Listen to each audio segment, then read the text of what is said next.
हरे कृष्णा राधे राधे दोस्तों, आप सभी का मेरे इस यूट्यूब चैनल में हार्दिक स्वागत है। ज्येष्ठ के महीने में भगवान श्री हरि जी की उपासना करना बेहद ही शुभ फलदायी माना जाता है। और इसमें पढ़ने वाली जो एकादशी व्रत है वो सबसे उत्तम एकादशियों में से मानी जाती है। पहली एकादशी है अपरा एकादशी और दूसरी है निर्जला एकादशी। अपरा एकादशी जो कि अपार सफलता प्रदान कराने वाली है, और निर्जला एकादशी जिस पर की 24 घंटे निर्जला व्रत किया जाता है। ये भगवान की प्रीति, उनकी उपासना और उनकी कृपा दिलाने वाली मानी गई है। इसीलिए ज्येष्ठ के महीने को उत्तम माना गया है। लेकिन इस मौसम में सबसे ज्यादा गर्मी प्रचंड रूप पर होती है, तो ऐसे में सूर्य नारायण की पूजा उपासना करना भी बेहद शुभ फलदायी माना जाता है। तो दोस्तों, आज की इस वीडियो में मैं आपको ज्येष्ठ मास महात्म का 9वां अध्याय श्रवण करवा रही हूँ। इसके पहले के 8 अध्याय मेरे चैनल पर अपलोड है, आप वहां पर जाके श्रवण कर सकती हैं। तो चलिए आज की कथा हम प्रारंभ करते हैं। स्कंद जी कहने लगे कि हे ब्राह्मणों, इस विषय में मैं एक पवित्र और पाप नाशनी कथा का वर्णन करता हूँ। इसके श्रवण मात्र से ही तुम्हारे सभी संशय दूर हो जाएंगे। विंध्य पर्वत के उत्तर भाग में एक कीर्तिमान देवता, अतिथि, पूजक, मेधावी नाम का एक श्रेष्ठ ब्राह्मण रहता था। गौतम कुल में उत्पन्न चंद्रावती नाम की उसकी स्त्री थी। वह स्त्री पति धर्म व्रत में परायण और पति सेवा में हमेशा ही तत्पर रहा करती थी, तथा गृह कार्य में वह लीन सदा प्रिय वचन बोलने वाली थी। मेधावी नित्य कृषि कर्म करता था और ब्याज की वृद्धि को करता था। बहुत दिनों तक संतान न होने के कारण वह मेधावी अत्यंत दुखी हो गया और अधिक चिंता होने के कारण स्मरण शक्तिहीन हो गया। निरंतर चिंतामान होने के कारण मेधावी को क्षय रोग हो गया। उसने रोग मुक्ति के कारण मणि मंत्र और औषधि के द्वारा विविध प्रकार की उपायों को किया। इसके पश्चात मेधावी को दारुण गलत कुष्ठ रोग हो गया, जिससे कि वह ब्राह्मण श्रेष्ठ एक पक्ष मास में अधिक जीवन के विषय में निराश हो गया।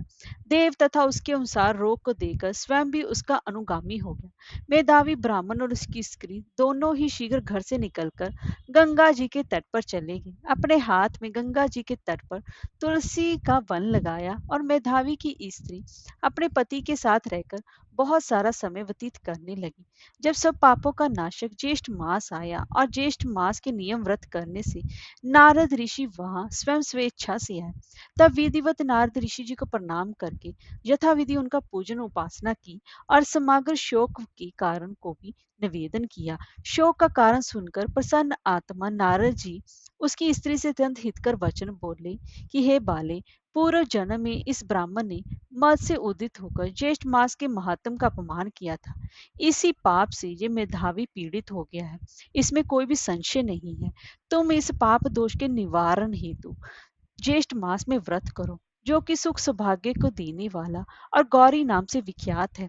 इस प्रकार नारद ऋषि जी के कहने पर दूरदर्शनी ब्राह्मण पत्नी चंद्रावती ने व्रत को स्वीकार कर नारद जी का पूजन किया, और उपदेशक नारद जी के चले जाने पर उस चंद्रावती ने पृथ्वी पर नारद मुनि जी के कथन अनुसार भक्ति युक्त चित्त से उस व्रत को किया, और व्रत के अनुष्ठान मात्र से मेधावी ब्राह्मणों में श्रेष्ठ हो गया। और उसके पश्चात श्रेष्ठ उद्यापन कर्म कर ब्राह्मणों का पूजन किया और उनको तृप्त कर दिया। धन और अनेकों गोदान देकर अनेक विधि से पायस आदि बहुत से ब्राह्मणों को भोजन कराया। स्त्री तथा बांधवों सहित व्रत का पालना करके अपने घर आया।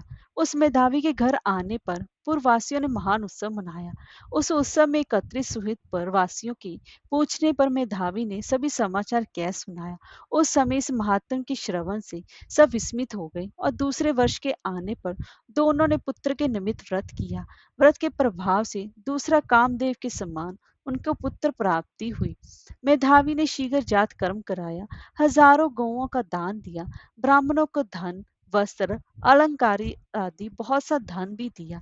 यह देकर विश्वस्त उन प्रवासियों ने भी व्रत किया, और व्रत के प्रभाव से समस्त पूर्ववासी मानसिक चिंता व शारीरिक रोग से रहित होकर सुखी हो गए।